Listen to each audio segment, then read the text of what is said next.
북한 공군의 핵심 전력, 전투 비행사. 그들은 김씨 일가의 하늘을 지키는 최정예 요원들입니다. 엄격한 신원 조회와 사상 검증을 통과한 극소수만이 조종석에 앉을 수 있죠. 하지만 그 철벽 같던 충성심에도 균열이 생기는 순간이 있습니다. 몇 해 전 한 전투 비행사 중위가 목숨을 걸고 선택한 길. 그것은 조국도 계급도 모든 것을 포기하는 일이었습니다. 더욱 충격적인 건 그가 혼자가 아니었다는 점입니다. 사랑하는 아내와 함께 3만 피트 상공에서 운명을 걸었던 그날의 이야기. 분단의 사람들에서 전해드립니다. 오늘 영상을 시청하시기 전에 잠깐만요. 구독과 좋아요를 눌러주시면 더 많은 이야기를 들려드릴 수 있는 힘이 됩니다. 저는 38살이었습니다. 북한 공군 중위로 복무하면서 전투비행사단에서 20년 가까이 일했죠. 아내 은미와 함께 평양 근처의 공군 가족 숙소에서 살고 있었어요. 그때까지만 해도 저희는 북한에서 최고 특권층에 속했습니다. 전투기 조종사가 되기까지는 정말 험난한 과정이었어요. 우선 세대에 걸친 성분 조사부터 시작해서 체력 검사, 정신력 테스트까지 통과해야 했습니다. 수백 명이 지원해서 겨우 10명 정도만 선발되는 극한의 경쟁이었죠. 저도 처음엔 떨어질 줄 알았어요. 김책공군대학에서의 4년은 지옥 같았습니다. 새벽 4시에 일어나서 밤 12시까지 공부와 훈련의 연속이었어요. 비행 이론부터 시작해서 실제 조종까지 하나라도 실수하면 바로 퇴교였습니다. 특히 정치 사상 교육이 가장 힘들었죠. 매일 김일성 교실을 암송하고 자아 비판을 해야 했거든요. 졸업 후 배치받은 비행사단에서의 생활은 완전히 달랐습니다. 일반 주민들은 상상도 못할 특권들이 기다리고 있었어요. 우선 주거부터 달랐습니다. 평양 시내의 고급 아파트를 배정받았고 외화상점에서 쇼핑할 수 있는 권한도 주어졌죠. 그곳에서는 일본 제품, 심지어 남한 제품까지 볼 수 있었어요. 음식도 완전히 달랐습니다. 부대 식당에서는 매일 흰쌀밥에 고기 반찬이 나왔어요. 일반 주민들이 굶어 죽어가는 상황에서도 저희는 배불리 먹을 수 있었습니다. 심지어 외국산 술이나 과자까지 지급됐죠. 이런 차별이 당연하다고 생각했어요. 저희는 조국의 하늘을 지키는 특별한 존재라고 배웠으니까요. 비행 훈련도 엄격했습니다. 한 달에 15시간 이상 비행해야 했고 매번 상급자들이 지켜보는 가운데 훈련했어요. 조금이라도 실수하면 즉시 보고서를 써야 했습니다. 특히 연료 관리가 까다로웠어요. 한 방울이라도 낭비하면 큰 문제가 됐거든요. 가장 신경 쓰인 건 감시였습니다. 비행 중에도 다른 조종사들과 무선 교신을 할 때마다 녹음되고 있다는 걸 알고 있었어요. 지상에서도 보위부 요원들이 항상 우리 주변을 맴돌았습니다. 혹시라도 이상한 행동을 하지는 않나, 체제에 대한 불만을 표출하지는 않나 감시했죠. 그런데 이상했습니다. 저희가 모는 전투기들은 대부분 1950년대에 만들어진 구식 미그기들이었어요. 미그-15, 미그-17, 미그-19 같은 기종들이었죠. 물론 일부 최신형도 있었지만 대부분은 낡은 것들이었습니다. 정비 상태도 좋지 않았어요. 비행 중에 엔진이 멈추거나 계기판이 고장 나는 일이 종종 있었죠. 연료 공급도 불규칙했습니다. 간혹 훈련이 취소되는 일이 있었는데 나중에 알고 보니 연료가 부족해서였어요. 세계 최강의 공군이라고 선전하면서도 정작 연료조차 제대로 공급되지 않는 상황이었습니다. 이런 모순들이 점점 쌓여가고 있었어요. 아내 은미도 비슷한 환경에 있었습니다. 공군 가족으로서 특별한 대우를 받았지만 동시에 엄격한 통제하에 살아야 했어요.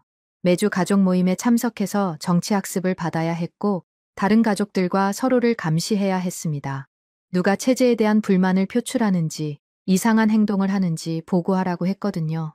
은미는 간호사로 일하고 있었는데 군 병원에서 근무했어요. 그곳에서 본 것들이 점점 그녀를 힘들게 했습니다. 영양실조로 쓰러진 병사들, 제대로 된 약품 없이 고생하는 환자들을 매일 봐야 했거든요. 하지만 이런 현실에 대해 입 밖으로 내서는 안 됐습니다. 저희에게도 자녀는 없었어요. 사실 아이를 갖고 싶었지만 공군 조종사의 가정에서 아이를 키우는 게 쉽지 않았습니다. 언제든 전투에 투입될 수 있었고 가족보다는 당과 수령을 우선시해야 한다는 교육을 받았거든요. 결국 은미와 둘만의 생활을 계속하고 있었죠. 2010년대 초반 북한 사회 전체가 조금씩 변하고 있었습니다. 일부 주민들 사이에서 한국 드라마나 영화가 몰래 유통되고 있다는 소문이 들렸어요. 중국에서 들어오는 것들이었죠. 물론 걸리면 정치범 수용 소행이었지만 그런 위험을 감수하고도 보려는 사람들이 많았습니다. 저희 같은 특권층에게도 그런 것들이 가끔 돌았어요. 아주 조심스럽게 믿을 만한 동료들끼리만 몰래 봤죠. 처음에는 호기심 때문이었습니다. 적국인 남한에서 만든 것들이 어떤 내용인지 궁금했거든요. 하지만 보고 난 후에 충격은 엄청났어요. 남한 사람들의 생활은 저희가 배운 것과 완전히 달랐습니다. 가난하고 불행할 거라고 배웠는데 실제로는 훨씬 풍요롭고 자유로워 보였어요. 음식도 다양하고 옷도 화려하고 무엇보다 자유롭게 말하고 웃는 모습이 인상적이었습니다. 이런 것들을 보면서 은미와 저는 조금씩 의문을 갖기 시작했어요. 과연 우리가 배운 것들이 진실일까? 정말로 나만이 지옥 같은 곳일까? 하지만 이런 생각들을 표현할 수는 없었습니다. 혹시라도 누군가 듣고 있을지 모르니까요. 그러던 중 결정적인 사건이 일어났습니다. 그것이 저희 인생을 완전히 바꿔놓게 될 줄은 그때 몰랐죠. 그날은 평범한 훈련일이었습니다. 2013년 가을 어느 날이었죠. 아침 6시에 일어나서 평소와 같이 비행 준비를 했어요. 그날 저에게 배정된 임무는 복좌 훈련기를 이용한 신입 조종사 교육이었습니다. 미그 15 UTI 복좌기였어요. 앞좌석에는 교관인 제가 앉고 뒤에는 훈련생이 앉는 구조였습니다. 아침 브리핑에서 비행 계획을 받았어요. 오전 10시부터 2시간 동안 기본 비행 훈련을 하는 것이었습니다. 비행 구역도 평소와 같았고 특별할 게 없는 일상적인 훈련이었죠. 그런데 브리핑을 받으면서도 계속 마음 한구석이 무거웠어요. 며칠 전부터 이상한 일들이 계속 일어나고 있었거든요. 일주일 전쯤 부대 내에서 숙청바람이 불기 시작했습니다. 몇몇 동료 조종사들이 갑자기 사라졌어요. 공식적으로는 다른 부대로 전출되었다고 했지만 모두들 눈치채고 있었습니다. 보위부에서 끌려간 거였죠. 이유는 나만 영상물을 봤다는 것이었어요. 문제는 저와 은미도 그 영상물들을 봤다는 것입니다. 며칠 전까지만 해도 아무도 모르는 줄 알았는데 갑자기 분위기가 심상치 않게 돌아가고 있었어요. 보위부 요원들이 자주 나타나서 조종사들과 개별 면담을 하고 있었습니다. 더욱 불안했던 건 은미 때문이었어요. 며칠 전 병원에서 이상한 일이 있었거든요. 평소 친하게 지내던 간호사 동료가 갑자기 은미에게 이상한 질문을 했다는 거예요. 집에서 무엇을 보는지, 혹시 외국 영상을 본 적이 있는지 물어봤다고 했습니다. 이건 명백히 정보 수집이었어요. 그날 아침에도 은미가 걱정스러운 표정으로 말했어요. 혹시 우리가 감시받고 있는 건 아닐까 하고요. 저도 같은 생각이었습니다. 이미 늦었을지도 모르지만 어떻게든 상황을 모면해야 했어요. 하지만 구체적인 방법은 떠오르지 않았습니다. 비행 준비를 하면서도 계속 복잡한 생각이 들었어요. 만약 정말로 저희가 발각된다면 어떻게 될까요? 정치범 수용 소행은 확실했습니다. 그곳에서는 평생 나올 수 없었어요. 아니, 살아서 나올 수도 없었죠. 숱한 사람들이 그곳에서 사라졌거든요. 훈련기에 올라타기 전 마지막 점검을 했습니다. 연료량, 계기 상태, 통신 장비까지 모든 것을 확인했어요. 그런데 이상하게도 그날은 연료가 평소보다 많이 들어 있었습니다. 보통 훈련할 때는 절약을 위해 최소한만 넣었는데 그날은 거의 만땅에 가깝게 채워져 있었어요. 정비사에게 물어보니까 상급 부대에서 지시가 내려왔다고 하더군요.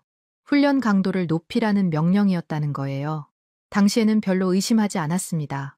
가끔 그런 지시가 내려올 때가 있었거든요. 하지만 지금 생각해보니 이상한 일이었어요. 훈련생과 함께 이륙 준비를 마쳤습니다. 그 훈련생은 20대 초반의 젊은 조종사였어요. 이제 막 기본 과정을 마치고 실전 훈련에 들어가는 단계였죠. 평소에는 밝고 성실한 청년이었는데 그날은 왠지 긴장해 보였어요. 이륙 허가를 받고 활주로로 나갔습니다. 미그 15 UTI는 오래된 기종이지만 조종하기에는 안정적이었어요. 엔진 소리도 평소와 다름없었고 모든 계기들이 정상 범위 내에서 작동하고 있었습니다. 드디어 이륙했죠. 하늘에 올라가자 마음이 조금 편해졌어요. 지상에서의 복잡한 생각들이 잠시 사라졌습니다. 3,000m 상공에서 바라본 북한 땅은 여전히 아름다웠어요. 울창한 산림과 굽이치는 강줄기가 한눈에 들어왔습니다. 훈련생에게 기본 기동을 지시했어요. 선회, 상승, 하강 같은 기초적인 동작들이었습니다. 그 친구는 제법 잘 따라했어요. 앞으로 몇 년만 더 훈련하면 훌륭한 조종사가 될 것 같았습니다. 그런데 갑자기 관제탑에서 긴급 호출이 왔습니다. 즉시 기지로 복귀하라는 명령이었어요. 이유는 알려주지 않았습니다. 단지 최우선 명령이라고만 했죠. 이상했어요. 훈련 시간도 30분밖에 안 지났는데 왜 갑자기 복귀 명령을 내린 걸까요? 훈련생도 당황해 했습니다. 무선으로 저에게 물어보더군요. 왜 갑자기 돌아가는지 모르겠다고요. 저도 마찬가지였어요. 하지만 일단은 명령에 따라야 했습니다. 기술을 돌려 기지 방향으로 향했죠. 그런데 비행하면서 점점 불안한 생각이 들었어요. 혹시 저희와 관련된 일 때문에 긴급 복귀 명령이 내려진 건 아닐까요? 만약 그렇다면 착륙하자마자 보위부 요원들이 기다리고 있을지도 모르겠다는 생각이 들었어요. 그 순간 결정적인 장면을 목격했습니다. 기지 상공을 선회하면서 아래를 내려다보니 활주로 근처에 검은색 승용차 여러 대가 서 있는 게 보였어요. 보위부 차량들이었습니다. 그리고 그 주변에 제복을 입은 사람들이 서 있었죠. 그때 직감했어요. 저희를 기다리고 있는 거구나. 착륙하면 바로 체포될 거라는 확신이 들었습니다. 지금까지의 모든 상황들이 한순간에 연결되었어요. 동료들의 실종, 은미에 대한 감시, 그리고 갑작스러운 복귀 명령까지. 관제탑에서 다시 호출했습니다. 빨리 착륙하라는 재촉이었어요. 하지만 저는 이미 마음을 정했습니다. 이대로 착륙할 수는 없었어요. 그러면 은미와 함께 끝장이었거든요. 순간적으로 머릿속에 한 가지 생각이 떠올랐습니다. 며칠 전에 몰래 봤던 남한 드라마에서 본 장면이었어요. 자유롭게 사는 사람들의 모습, 마음껏 웃고 울 수 있는 그런 삶 말이에요. 그런 곳이 정말 존재한다면 그곳으로 가고 싶다는 간절한 마음이 들었습니다. 무성의를 통해 훈련생에게 말했어요. 갑자기 엔진에 이상이 생겼으니 긴급 착륙을 해야 한다고요. 물론 거짓말이었지만 그 친구를 끌어들일 수는 없었거든요. 훈련생은 당황하면서도 제 지시를 따랐어요. 그리고 저는 은밀히 기술을 남쪽으로 돌렸습니다. 관제탑에서는 계속 호출했지만 응답하지 않았어요. 이미 돌이킬 수 없는 강을 건너고 있었습니다. 뒤돌아볼 수도 후회할 수도 없는 상황이었죠. 하지만 한 가지 문제가 있었어요. 은미였습니다. 혼자 떠날 수는 없었어요. 20년을 함께한 아내를 두고 갈 수는 없었거든요. 그래서 급하게 기지로 다시 돌아갔습니다. 은미를 데리러 가야 했어요. 기지로 돌아가는 길에 저는 미친 듯이 생각했어요. 어떻게 은미를 데려올 수 있을까? 복좌기에는 원래 조종사 2명만 탈 수 있는데 은미까지 태우려면 훈련생을 어떻게 해야 할까요? 그 순간 머릿속이 하얘졌습니다. 기지에 접근하면서 관제탑의 호출은 더욱 급박해졌어요. 즉시 착륙하라는 명령이 계속 반복됐습니다. 하지만 저는 다른 계획을 세우고 있었어요. 일단 착륙한 척하면서 은미를 찾아야 했거든요. 착륙 직전에 훈련생에게 거짓말을 했습니다. 엔진 점검을 위해 정비고 쪽으로 가야 한다고 했어요. 그 친구는 의심 없이 제 말을 믿었습니다. 아직 경험이 부족한 신입이라 교관인 저의 판단을 그대로 따를 수밖에 없었죠. 비행기를 정비고 근처에 세웠어요. 다행히 그곳은 본 활주로에서 조금 떨어진 곳이었습니다. 보위부 요원들이 기다리고 있는 곳에서는 보이지 않는 사각지대였어요. 엔진을 끄지 않고 계속 돌려놓았습니다. 훈련생에게는 엔진 상태를 점검하러 나간다고 했어요. 5분만 기다리라고 하면서 조종석에서 내렸습니다. 그 친구는 아무것도 모른 채 제자리에 앉아 있었어요. 지금 생각해도 그 청년에게 미안한 마음이 듭니다. 정비고 뒤편으로 돌아가서 병원으로 뛰어갔어요. 은미가 근무하는 군 병원은 활주로에서 200m 정도 떨어진 곳에 있었습니다. 뛰면서도 계속 주변을 살폈어요. 혹시 보위부 요원들이 이미 병원 쪽으로 향하고 있는 건 아닌지 확인해야 했거든요. 다행히 병원 주변은 평소와 다름없어 보였어요. 간호사들과 의료진들이 평소처럼 업무를 보고 있었습니다. 은미를 찾기 위해 내과 병동으로 달려갔죠. 그곳에서 은미가 근무하고 있었거든요. 은미를 발견했을 때 정말 안도했어요. 아직 아무 일도 일어나지 않았다는 뜻이었으니까요. 하지만 시간이 많지 않았어요. 곧 제가 사라진 걸 알아채고 수색에 나설 텐데 그 전에 이곳을 벗어나야 했습니다. 은미에게 다가가서 조용히 말했어요. 지금 당장 병원을 나와야 한다고요. 이유를 설명할 시간도 없다고 했습니다. 은미는 갑작스러운 상황에 당황했지만 제 표정을 보고는 심각한 일이 벌어졌다는 걸 직감한 것 같았어요. 은미가 물었습니다. 도대체 무슨 일이냐고요? 저는 최대한 간단히 설명했어요. 우리가 감시받고 있었고 곧 체포될 거라는 사실을 말했습니다. 그리고 지금 이 순간이 도망갈 수 있는 유일한 기회라고 했죠. 은미의 얼굴이 하얗게 변했어요. 하지만 별다른 질문은 하지 않았습니다. 20년을 함께 살면서 서로를 완전히 이해하고 있었거든요. 제가 거짓말하는 사람이 아니라는 걸 알고 있었어요. 간호사 가운을 벗고 개인 옷으로 갈아입는 은미를 기다리면서 저는 계속 시계를 봤어요. 이미 10분이 지났습니다. 훈련생이 이상하게 생각하기 시작할 시간이었어요. 더 늦으면 계획이 발각될 수도 있었습니다. 병원을 나서면서 은미에게 마지막 설명을 했어요. 지금부터 비행기를 타고 이곳을 벗어날 거라고 했습니다. 어디로 가는지는 나중에 말해주겠다고 했죠. 은미는 아무 말 없이 고개만 끄덕였어요. 정비고로 돌아가는 길에 문제가 생겼습니다. 멀리서 보이부 차량 한 대가 이쪽으로 오고 있는 게 보였어요. 아직 저희를 발견하지는 못한 것 같았지만 시간이 더 없다는 뜻이었습니다. 은미의 손을 잡고 뛰기 시작했어요. 정비고까지는 50m 정도밖에 남지 않았습니다. 뒤에서 차 소리가 점점 가까워지고 있었어요. 발견되기 전에 비행기에 올라타야 했습니다. 드디어 비행기 앞에 도착했어요. 훈련생은 여전히 조종석에 앉아서 기다리고 있었습니다. 제가 은미와 함께 나타나자 깜짝 놀라는 표정을 지었어요. 왜 갑자기 간호사가 나타났는지 이해할 수 없었던 거죠. 그때 저는 어쩔 수 없는 선택을 해야 했어요. 훈련생에게 즉시 비행기에서 내리라고 명령했습니다. 긴급 상황이니 다른 교관이 대신 훈련을 진행할 거라고 거짓말했어요. 그 청년은 영문도 모른 채 조종석에서 내렸습니다. 은미를 뒷좌석에 태우면서 간단한 안전교육을 했어요. 안전벨트를 매는 방법, 비상시 대처 요령 같은 기본적인 것들을 알려줬습니다. 은미는 처음 타보는 전투기에 겁을 먹었지만 상황의 심각성을 알고 있어서 차분히 따라했어요. 조종석에 앉아서 즉시 엔진 출력을 높였습니다. 이제 정말로 돌아올 수 없는 강을 건너는 순간이었어요. 활주로로 향하면서 관제탑에 허위 보고를 했습니다. 엔진 테스트를 위한 단거리 비행이라고 했죠. 관제탑에서는 승인되지 않은 비행이라며 즉시 정지하라고 명령했어요. 하지만 저는 무시했습니다. 이미 활주로 끝까지 와 있었고 이륙 속도도 충분했거든요. 드디어 바퀴가 지면에서 떨어졌습니다. 하늘로 올라가면서 뒤를 돌아봤어요. 기지 곳곳에서 사이렌이 울리고 있었습니다. 사람들이 뛰어다니는 모습도 보였어요. 이미 상황이 발각된 거였죠. 하지만 저희는 이미 500m 상공에 있었습니다. 은미가 뒤에서 떨리는 목소리로 물었어요. 도대체 어디로 가는 거냐고요. 저는 솔직하게 대답했습니다. 남쪽으로 간다고, 자유로운 세상이 있는 곳으로 간다고 말했어요. 은미는 잠시 말이 없었다가 알겠다고 했습니다. 고도를 1000m까지 올리면서 항로를 남쪽으로 잡았어요.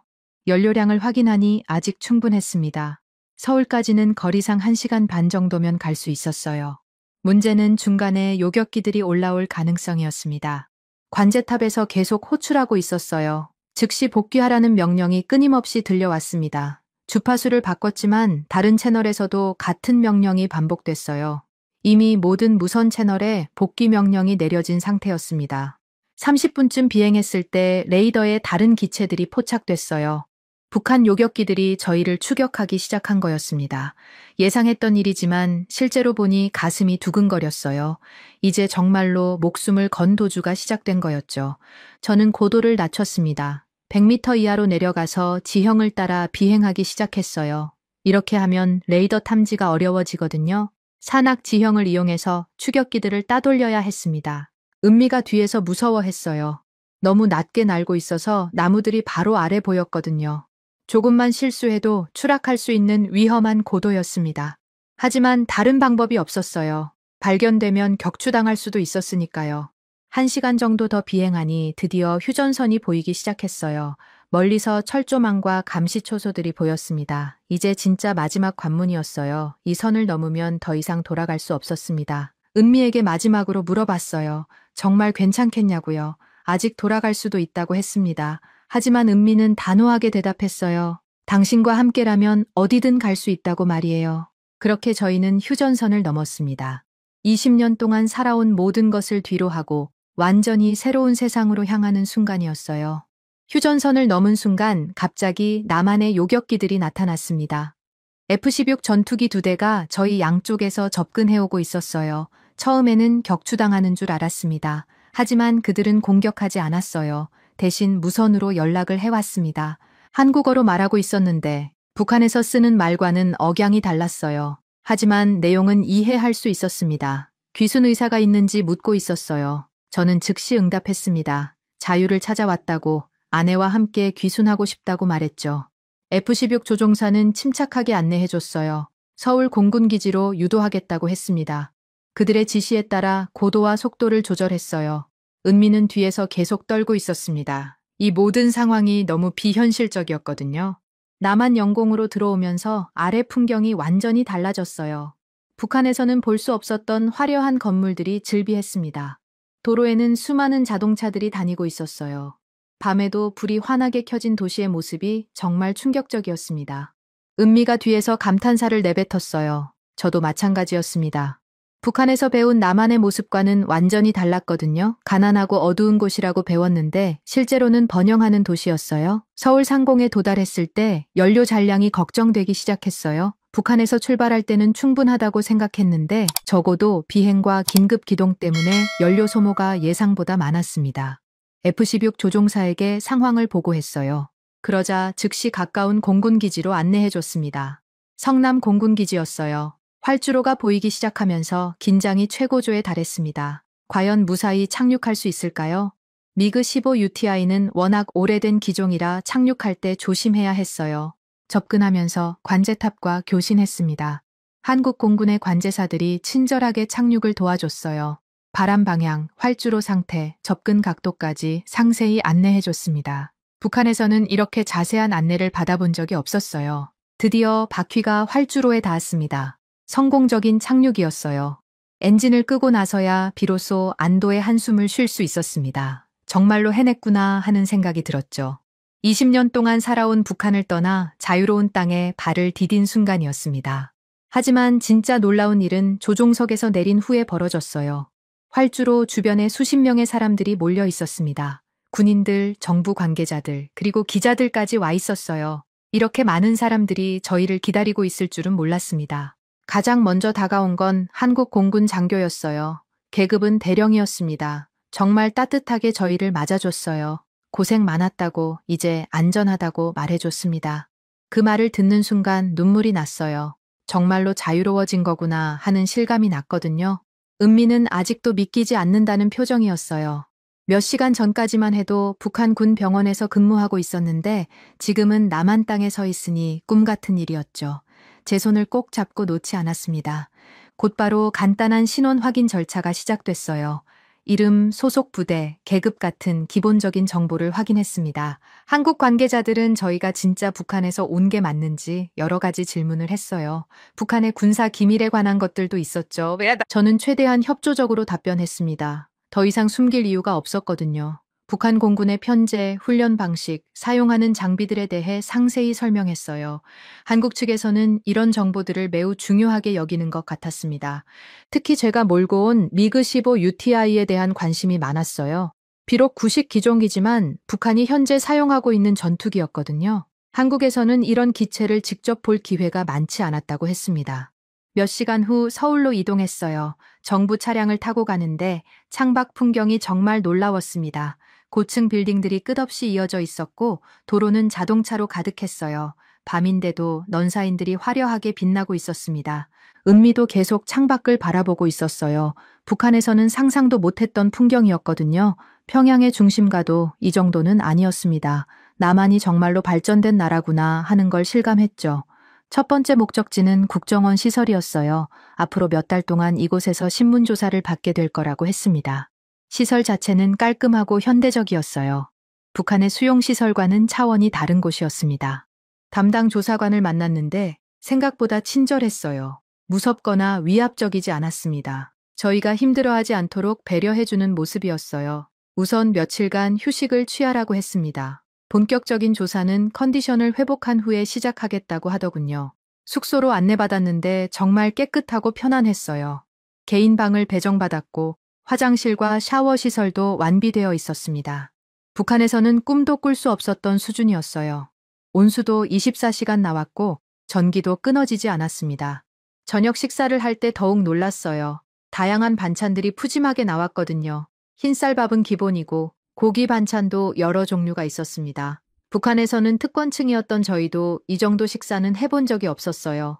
은미가 조용히 말했어요. 정말로 다른 세상에 온 것 같다고요. 저도 같은 생각이었습니다. 불과 하루 전까지만 해도 북한에서 감시받으며 살고 있었는데 지금은 자유로운 공간에서 원하는 만큼 먹을 수 있었어요.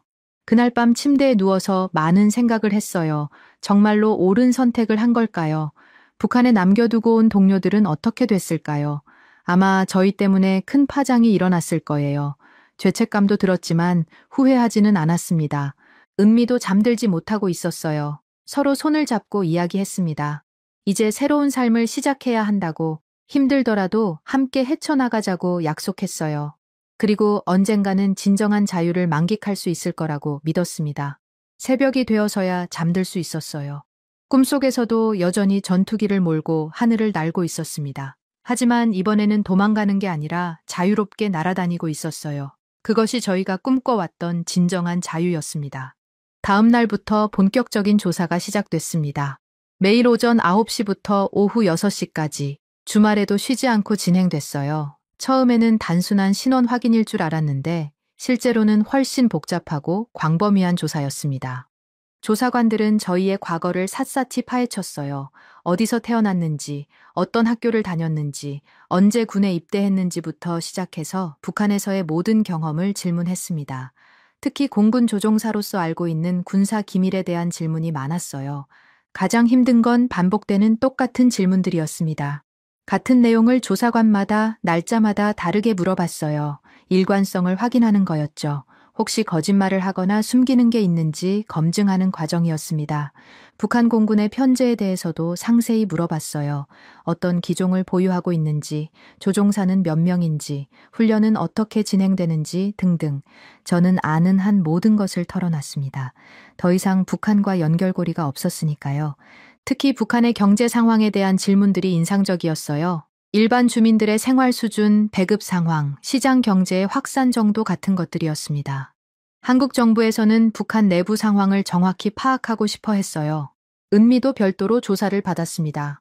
북한 의료 시스템, 병원 운영 방식, 일반 주민들의 건강 상태 등에 대한 질문들이었어요. 은미는 간호사로 일했기 때문에 의료 분야의 실상을 잘 알고 있었거든요. 2주가 지나면서 조사 분위기가 조금 바뀌었어요. 초기에는 진위 여부를 확인하는 데 집중했다면 이제는 북한 정보 수집에 중점을 뒀습니다. 저희를 의심하는 게 아니라 정보원으로 활용하려는 거였죠. 한 달쯤 지났을 때 놀라운 소식을 들었어요. 저희 탈북 이후 북한에서 대규모 숙청이 일어났다는 겁니다. 공군 부대 전체가 조사받고 있고 여러 명이 처벌받았다고 하더군요. 저희와 친했던 동료들도 피해를 입었을 거라는 말을 들었습니다. 그 소식을 듣고 며칠간 잠을 제대로 잘 수 없었어요. 저희 때문에 무고한 사람들이 고통받고 있다는 생각이 들었거든요. 은미도 마찬가지였어요. 병원에서 함께 일했던 동료들이 걱정됐다고 했습니다. 조사관은 그런 저희를 위로해줬어요. 북한의 숙청은 저희 탈북과 상관없이 일어나는 일이라고 했습니다. 오히려 저희가 탈북하지 않았다면 저희도 그 숙청에 휘말렸을 거라고 말해줬어요. 두 번째 달부터는 남한 사회에 대한 교육이 시작됐습니다. 정치제도, 경제 시스템, 사회 문화 등 기본적인 것들을 배웠어요. 가장 충격적이었던 건 민주주의에 대한 설명이었습니다. 국민이 직접 지도자를 선택할 수 있다는 게 신기했어요. 경제 시스템도 완전히 달랐어요. 개인이 사업을 할 수 있고 노력한 만큼 돈을 벌 수 있다는 자본주의 원리를 처음 접했습니다. 북한에서는 모든 게 국가에서 정해주는 거였는데 여기서는 개인이 선택할 수 있었어요. 언어 교육도 받았습니다. 같은 한국어지만 남북한 사이에는 상당한 차이가 있었어요. 억양뿐만 아니라 단어 자체가 다른 경우도 많았습니다. 특히 외래어나 신조어들은 북한에서는 전혀 사용하지 않는 것들이었어요.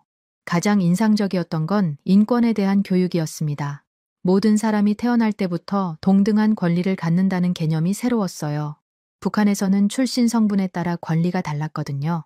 여기서는 출신이나 계층과 상관없이 모든 사람이 존중받았습니다. 종교의 자유도 놀라웠어요. 자신이 원하는 종교를 자유롭게 믿을 수 있다는 게 신기했습니다. 북한에서는 오직 김일성 일가만 숭배해야 했는데 여기서는 다양한 종교가 공존하고 있었어요. 3개월째가 되어서야 외부와의 접촉이 허용됐습니다. 텔레비전을 볼 수 있게 됐고 신문도 읽을 수 있었어요. 처음 본 남한 방송은 정말 충격적이었습니다. 화려한 드라마, 다양한 예능 프로그램, 그리고 자유로운 토론 프로그램까지. 뉴스에서는 북한 관련 소식도 나왔어요. 저희 탈북이 큰 이슈가 되었다는 걸 그때 알았습니다. 북한 전투기 조종사의 귀수는 오랜만의 일이라 많은 관심을 받았다고 하더군요. 인터넷도 처음 접해봤어요. 컴퓨터 사용법부터 배워야 했습니다. 검색 엔진을 통해 전 세계 정보에 접근할 수 있다는 게 놀라웠어요. 북한에서는 상상도 못했던 일이었거든요. 은미는 한국 드라마에 푹 빠졌어요. 북한에서 몰래 본 것들보다 훨씬 다양하고 재미있었다고 했습니다. 특히 연애 드라마를 좋아했는데 자유로운 연애 문화가 신선하게 느껴진다고 했어요. 음식도 점점 적응해 갔습니다. 처음에는 너무 달거나 매운 음식들이 부담스러웠는데 시간이 지나면서 맛있게 느껴졌어요. 특히 치킨이나 피자 같은 서구식 음식들이 인상적이었습니다. 쇼핑몰에도 견학을 갔어요. 상품의 다양성에 압도됐습니다. 같은 종류의 제품도 수십 가지 브랜드가 있었고 가격대도 다양했어요. 북한에서는 선택의 여지가 없었는데 여기서는 너무 많은 선택지가 있어서 오히려 어려울 정도였습니다. 3개월간의 조사와 교육을 마치면서 드디어 하나원으로 이동하게 됐어요. 본격적인 남한 사회 적응 교육을 받을 차례였습니다. 조사관들은 저희가 빠르게 적응할 수 있을 거라고 격려해 줬어요. 마지막 날 조사관이 말했습니다. 이제 진짜 자유로운 삶이 시작될 거라고요. 하지만 동시에 모든 게 자기 책임이라는 것도 배워야 한다고 했습니다. 북한에서는 국가가 모든 걸 정해줬지만 여기서는 스스로 판단하고 선택해야 한다고 했어요. 그날 밤 은미와 함께 이야기했습니다. 정말로 새로운 인생이 시작되는 거라고요. 두렵기도 하지만 기대도 됐습니다. 자유롭게 살 수 있다는 것, 그 자체만으로도 충분히 가치 있는 일이었어요. 하나원에 도착한 첫날부터 모든 것이 신선했습니다. 경기도 안성에 위치한 이 시설은 마치 작은 대학교 캠퍼스 같았어요. 깔끔한 건물들과 잘 정비된 정원이 인상적이었습니다. 북한의 수용시설과는 차원이 다른 곳이었죠. 입소 첫날 오리엔테이션을 받았습니다. 앞으로 12주 동안의 일정을 설명해 줬어요.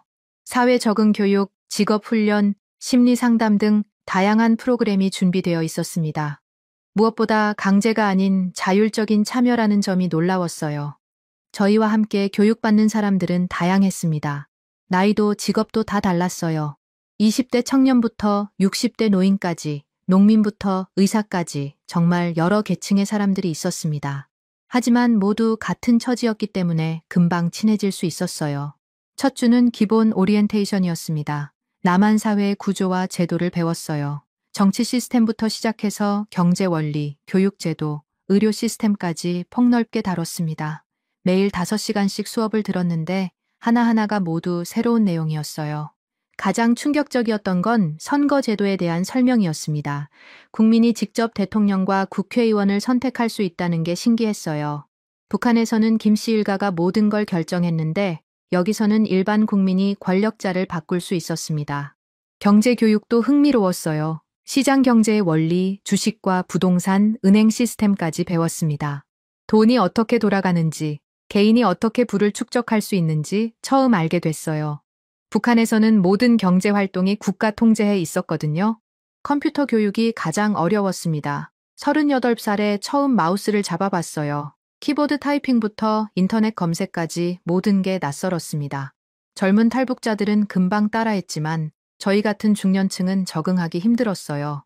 하지만 인터넷의 세계는 정말 놀라웠습니다.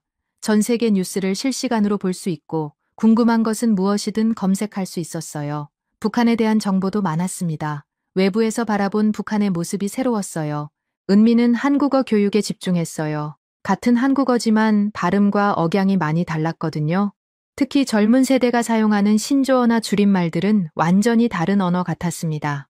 카톡, 셀카, 썸 같은 단어들은 처음 들어봤어요. 직업 상담도 받았습니다. 북한에서의 경력을 남한 사회에서 어떻게 활용할 수 있는지 논의했어요. 저는 항공 분야나 기계 관련 일을 추천받았습니다. 은미는 간호사 자격을 인정받아 의료 분야에서 일할 수 있다고 했어요. 하지만 현실적인 어려움도 많다는 걸 알게 됐습니다. 북한 학력이나 경력을 인정받기 어렵다는 점이었어요. 새로 공부를 해서 자격증을 따야 하는 경우가 많았습니다. 시간과 노력이 많이 필요한 일이었죠. 심리 상담 프로그램도 도움이 됐습니다. 탈북 과정에서 받은 트라우마를 치료하는 거였어요. 저희는 비교적 안전하게 탈북했지만 그래도 심리적 충격은 있었거든요. 북한에 두고 온 사람들에 대한 죄책감도 있었고요. 상담사는 이런 감정이 자연스러운 거라고 말해줬어요. 모든 탈북민이 겪는 과정이라고 했습니다. 시간이 지나면서 적응하게 될 거라고 격려해줬어요. 중요한 건 새로운 환경에 집중하는 거라고 했죠. 문화체험 프로그램도 있었어요. 박물관, 놀이공원, 영화관 등을 견학했습니다. 특히 롯데월드에 갔을 때는 정말 놀랐어요. 실내에 이렇게 큰 놀이공원이 있다는 게 신기했거든요. 북한에서는 상상도 못했던 규모였어요.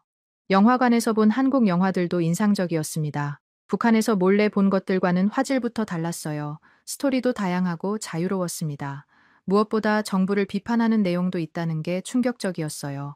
음식 문화 체험도 재미있었어요. 한식뿐만 아니라 중식, 일식, 양식까지 다양한 요리를 접했습니다. 북한에서는 먹어볼 수 없었던 음식들이 많았어요. 특히 치킨과 피자는 정말 맛있었습니다. 쇼핑 체험도 신선했어요. 백화점과 대형마트를 견학했는데 상품의 종류가 엄청났습니다. 같은 제품도 수십 개 브랜드가 있었어요. 선택의 자유가 이렇게 많다는 게 오히려 부담스러울 정도였습니다. 금융교육도 중요했어요. 은행 계좌 개설부터 신용카드 사용법까지 배웠습니다. 북한에서는 현금만 사용했는데 여기서는 카드로 모든 걸 할 수 있었어요. 인터넷 뱅킹이나 모바일 뱅킹 같은 시스템도 놀라웠습니다. 법률 교육도 받았어요. 남한 사회에서 지켜야 할 법률과 규정들을 배웠습니다.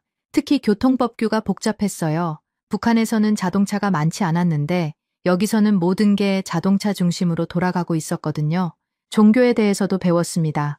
신앙의 자유가 보장된다는 것, 다양한 종교가 공존한다는 것이 새로웠어요. 북한에서는 종교가 금지되어 있었거든요. 몇몇 교회를 견학하기도 했는데 평화로운 분위기가 인상적이었어요. 8주차부터는 실습 위주의 교육이 시작됐습니다.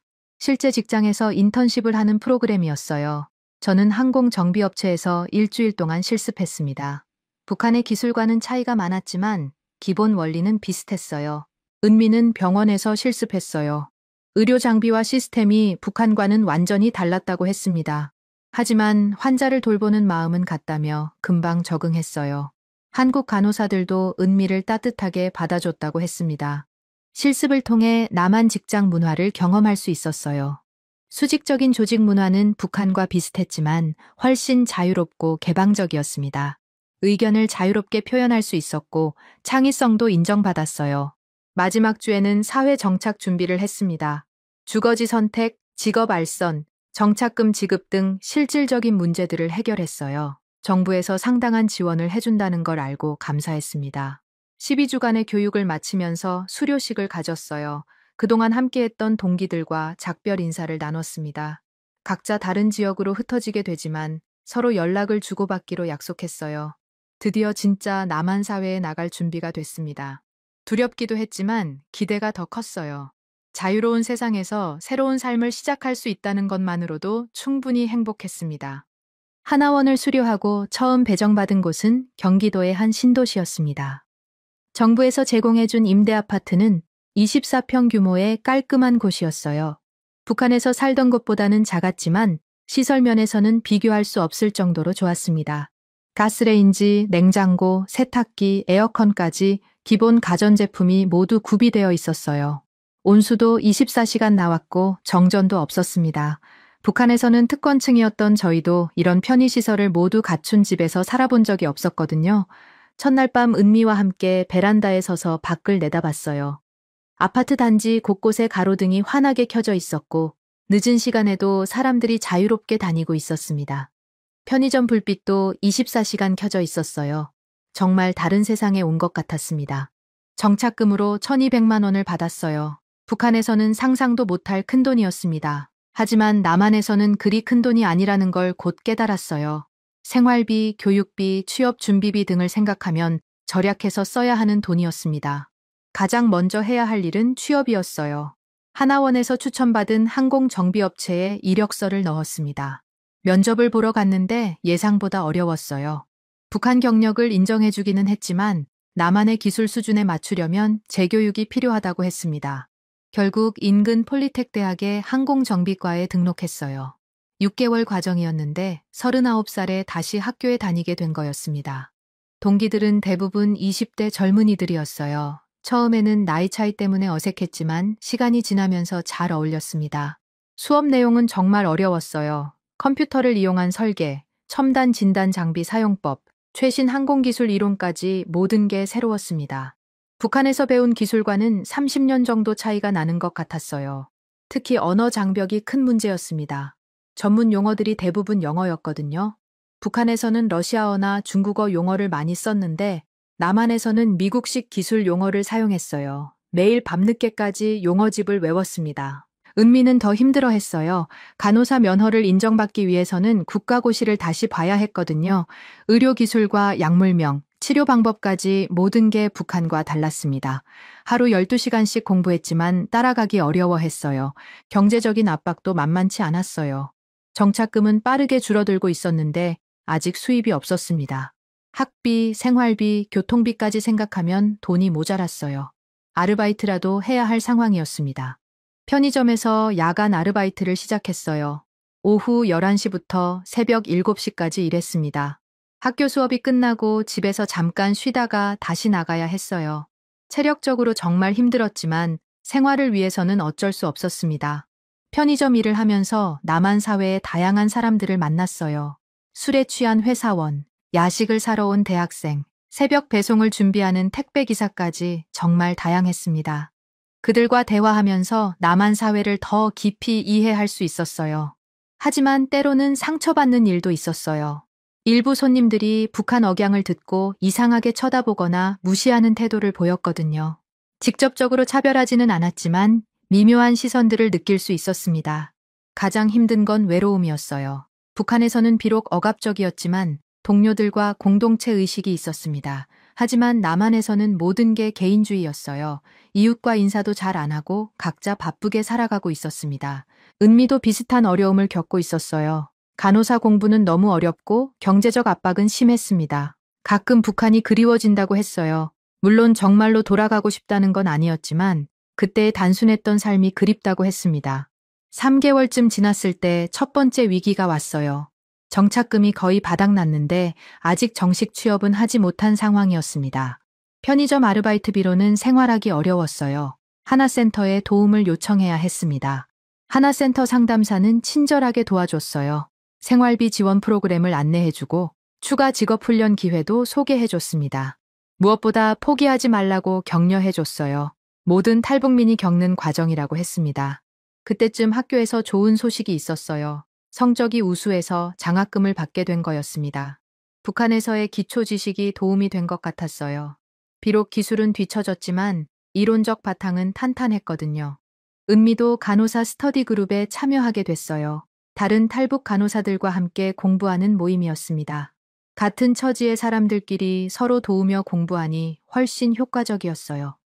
4개월째부터는 조금씩 적응하기 시작했어요. 남한 사회의 리듬에 맞춰가고 있었습니다. 편의점 일도 익숙해졌고 단골 손님들과는 친해지기도 했어요. 그들을 통해 남한 사람들의 생각을 더 잘 이해할 수 있었습니다. 가장 인상적이었던 건 정보의 자유였어요.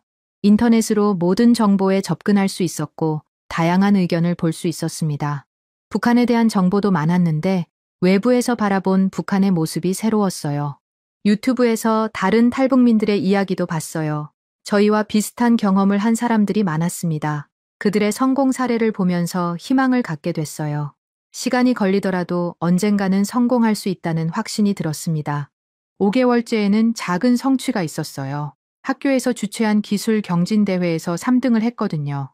북한에서 배운 기초가 도움이 된 것 같았어요. 상금은 적었지만 인정받는다는 느낌이 좋았습니다. 은미도 모의고사에서 좋은 성적을 거뒀어요. 처음에는 40점대였는데 이제는 70점대까지 올라왔습니다. 합격선에 가까워지고 있었어요. 매일 밤늦게까지 공부한 결과였습니다. 6개월이 지나면서 드디어 전환점이 왔어요. 폴리텍 대학 과정을 우수한 성적으로 수료하게 된 거였습니다. 그리고 연계된 항공정비업체에서 정식 채용 제의를 받았어요. 급여는 처음에는 많지 않았지만 정식 직장이라는 의미가 컸어요. 더 이상 편의점 아르바이트를 하지 않아도 됐습니다. 안정적인 수입이 생기면서 경제적 압박에서 벗어날 수 있었어요.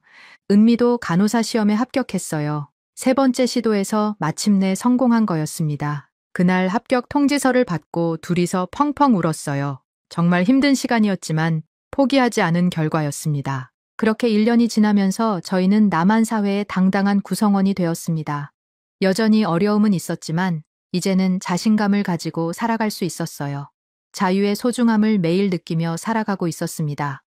취업한 지 1년이 지나면서 저희 삶은 완전히 안정되기 시작했어요. 항공정비업체에서 인정받는 기술자가 되었고 은미도 대학병원에서 간호사로 근무하고 있었습니다. 경제적으로도 여유가 생겼고 남한 사회에 적응하는데 자신감도 붙었어요. 하지만 진정한 변화는 마음에서 일어났습니다. 처음 남한에 왔을 때는 모든 게 신기하고 놀라웠어요. 자유로운 것 같으면서도 어디선가 감시받는 것 같은 느낌이 들었거든요. 북한에서 20년 넘게 살면서 몸에 밴 습관들을 바꾸기가 쉽지 않았습니다. 2년째가 되면서 정말로 자유를 느끼기 시작했어요. 아무도 저희를 감시하지 않는다는 걸 깨달았습니다. 원하는 말을 할 수 있고, 원하는 곳에 갈 수 있고, 원하는 정보에 접근할 수 있었어요. 이런 당연한 것들이 얼마나 소중한지 매일 느꼈습니다. 직장에서도 인정받기 시작했어요. 처음에는 북한 출신이라는 선입견 때문에 동료들이 거리를 두는 것 같았습니다. 하지만 성실하게 일하고 뛰어난 기술력을 보여주면서 신뢰를 쌓았어요. 이제는 어려운 정비 작업이 있으면 저를 찾는 동료들이 많아졌습니다. 특히 젊은 후배들이 저를 따랐어요. 북한에서 배운 기초 이론이 탄탄해서 문제 해결 능력이 뛰어났거든요. 남한의 첨단 기술과 북한의 기초 이론이 결합되니 좋은 시너지가 났습니다. 회사에서도 저의 가치를 인정해 주었어요. 은미는 병원에서 환자들에게 인기가 많았어요. 북한에서 어려운 환경에서 일했던 경험 때문인지 환자를 돌보는 정성이 남달랐습니다. 의료진들도 은미의 성실함과 책임감을 높이 평가했어요. 3년째부터는 사회활동도 시작했습니다.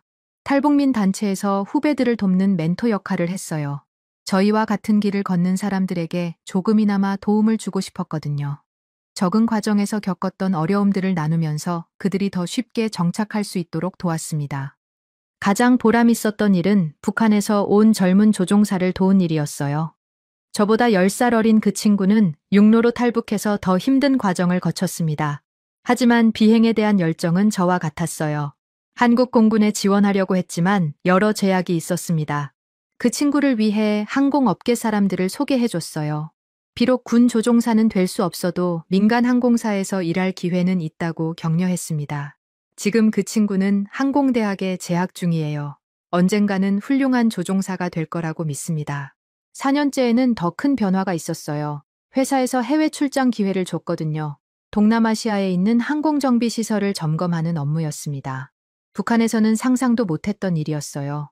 자유롭게 해외를 오갈 수 있다는 게 정말 신기했습니다. 태국 방콕에 갔을 때의 감동을 지금도 잊을 수 없어요. 공항에서 자유롭게 출입국 수속을 밟고 원하는 곳을 자유롭게 다닐 수 있다는 게 꿈만 같았습니다. 북한에서는 절대 경험할 수 없는 일이었거든요. 해외에서 만난 다양한 사람들과의 대화도 인상적이었어요. 저의 탈북 이야기를 들은 현지 직원들이 깊은 관심을 보였습니다. 자유를 위해 목숨을 걸었다는 게 그들에게는 충격적인 일이었나 봐요. 그때 깨달았습니다.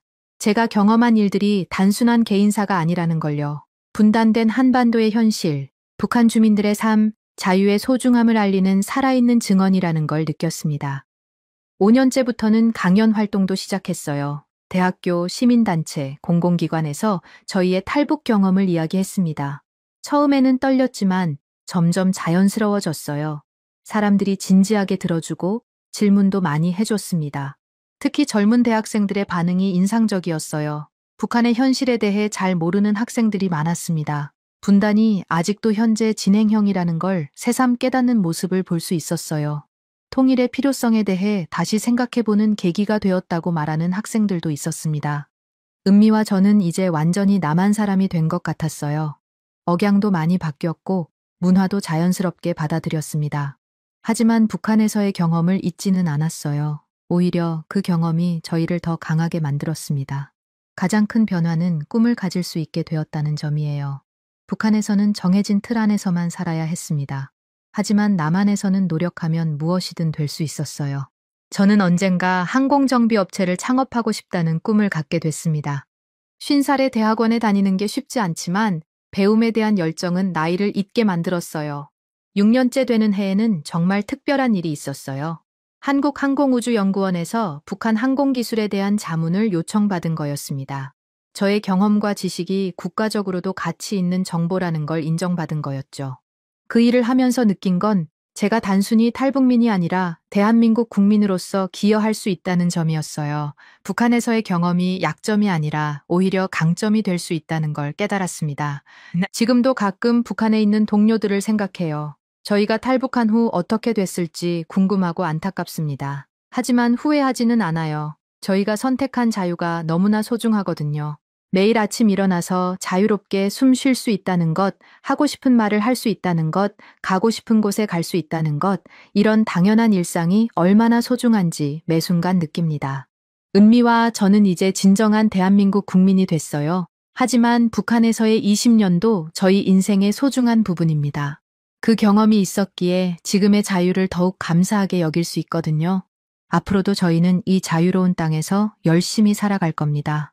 그리고 언젠가는 통일된 한반도에서 모든 사람이 자유롭게 살 수 있는 날이 오기를 간절히 바라고 있어요. 그날까지 저희는 자유의 소중함을 증언하는 삶을 계속 살아갈 것입니다. 한 명의 북한 전투비행사와 그의 아내가 선택한 3만 피트 상공에서의 결단. 그것은 단순한 탈북이 아니었습니다. 20년간 쌓아온 모든 것을 포기하고 완전히 새로운 세상을 향한 용기 있는 도전이었죠. 2013년 가을 미그 15 UTI 복좌 훈련기에 몸을 맡긴 채 휴전선을 넘었던 그 부부는 이제 대한민국의 당당한 구성원으로 살아가고 있습니다. 북한 공군 중위였던 남편은 항공정비 전문가로, 간호사였던 아내는 대학병원 수간호사로 각자의 분야에서 인정받고 있어요. 하지만 그들의 여정이 순탄하기만 했던 것은 아닙니다. 3개월간의 합동신문센터 조사, 하나원에서의 적응 교육, 그리고 남한 사회에서의 치열한 생존 경쟁까지 모든 과정이 새로운 도전의 연속이었죠. 특히 인상적인 것은 이들이 보여준 끈질긴 적응력이었습니다. 39살의 나이에 다시 학교에 다니며 최신 항공기술을 배웠고 아내는 50대에 간호학 석사 과정에 진학했어요. 나이가 장벽이 될 수 없다는 걸 몸소 증명한 셈입니다. 무엇보다 그들이 단순히 개인의 성공에만 머물지 않았다는 점이 주목됩니다. 후배 탈북민들을 위한 멘토링, 북한 현실을 알리는 강연 활동, 그리고 국가기관에서의 자문 활동까지 자신들의 경험을 사회에 환원하는 삶을 살고 있어요. 이들의 탈북 과정에서 가장 극적이었던 순간은 역시 복좌기에 아내를 태우고 함께 귀순했던 장면입니다. 전투기를 이용한 부부 동반 탈북은 분단 역사상 매우 드문 사례였죠. 그만큼 절박하고 결연한 의지가 있었기에 가능했던 일입니다. 한국에 도착했을 때 그들이 느꼈던 충격도 인상적입니다. 북한에서 배운 남한의 모습과 실제 현실 사이에 엄청난 차이를 목격했거든요. 경제 발전 수준, 자유로운 사회 분위기, 그리고 무엇보다 정보 접근의 자유로움이 가장 큰 충격이었다고 합니다. 하지만 적응 과정이 쉽지만은 않았어요. 언어의 미묘한 차이부터 시작해서 직장 문화, 인간관계, 경제활동까지 모든 것이 학습의 대상이었습니다. 특히 북한에서는 국가가 모든 걸 정해줬는데 남한에서는 스스로 모든 걸 선택해야 한다는 점이 가장 어려웠다고 해요. 그들의 이야기에서 가장 감동적인 부분은 서로에 대한 믿음이었습니다. 생사를 걸고 함께 탈북을 결심했을 때부터 남한에서의 힘든 적응 과정을 함께 견뎌낸 것까지 20년 넘는 부부의 끈끈한 유대감이 모든 어려움을 극복하는 원동력이었죠. 현재 이들은 북한에 대한 객관적 정보를 제공하는 중요한 역할을 하고 있습니다. 북한 공군의 실상, 엘리트 계층의 생활, 그리고 일반 주민들의 현실까지 그들이 전하는 생생한 증언은 분단 현실을 이해하는 데 귀중한 자료가 되고 있어요. 특히 북한 군사 기술에 대한 그들의 지식은 국가적으로도 의미가 큽니다. 북한이 보유한 항공 전력의 실상, 조종사 양성 과정의 문제점, 그리고 전반적인 군사력 수준에 대한 정확한 정보를 제공할 수 있거든요. 이들의 성공 사례는 다른 탈북민들에게도 희망을 주고 있습니다.